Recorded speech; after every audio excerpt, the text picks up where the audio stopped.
Tyler McCleary with Tano Bistro here in Hamilton, and this is Masterclass Hamilton. Today, I'm going to show you how to make a cocktail, particularly the old-fashioned cocktail. It's one of my favorites. I'm a big bourbon fan, and it's pretty easy to make at home.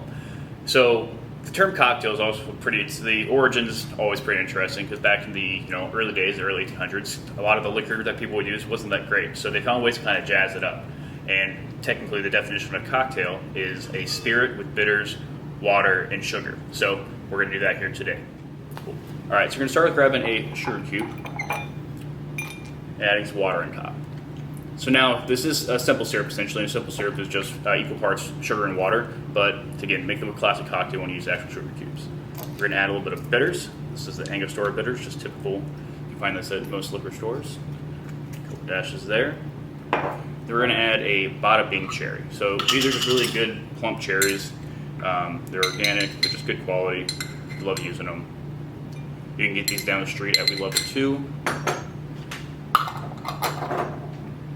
Alright, so we've got our cherry in there. A little bit bitter, we're going to mash this up. Muddle it is what it's called here. What we're trying to do is to kind of express some of the flavors of the cherry. A nice fruit floor to start the cocktail off. Alright. Next we're going to add our ice. So, everybody knows, water in Hamilton's the best in the world, so the ice is an important part of this cocktail and any cocktail really, but I do believe that it enhances it, because the quality of water is so good here in Hamilton, it enhances everything. So, up next, we're going to use Remus Bourbon. Do 2 ounces, so this little thing is called a jigger. The big side here is 2 ounces, the little side is 1 ounce. So, if you've ever seen these before, that's what that means.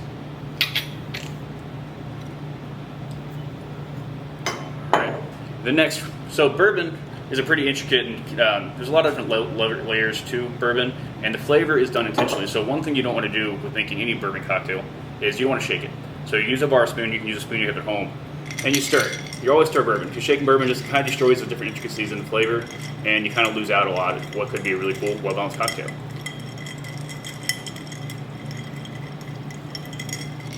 You stir that up, kind of get your everything mixed up in there. I top with a little bit more ice.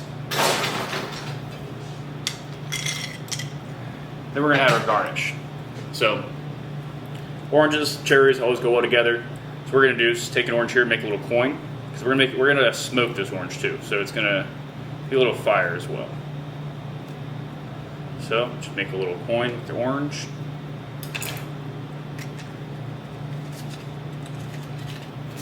Grab a match.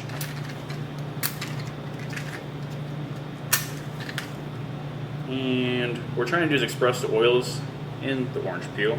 So you don't want it right on there, but if you kind of just let it sit there for a little while, kind of get it up, you get onto a little flame going. So add that orange in there, stir that up. You want to rub it around the side of the rim of the glass so you get that smoky orange flavor right that you're going to sip.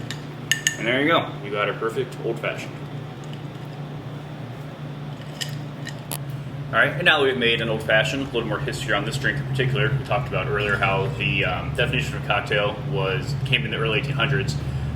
Later on, like 1860 or so, people had kind of gone from making very simple cocktails to kind of getting more extravagant, using things like absinthe and all kinds of crazy things.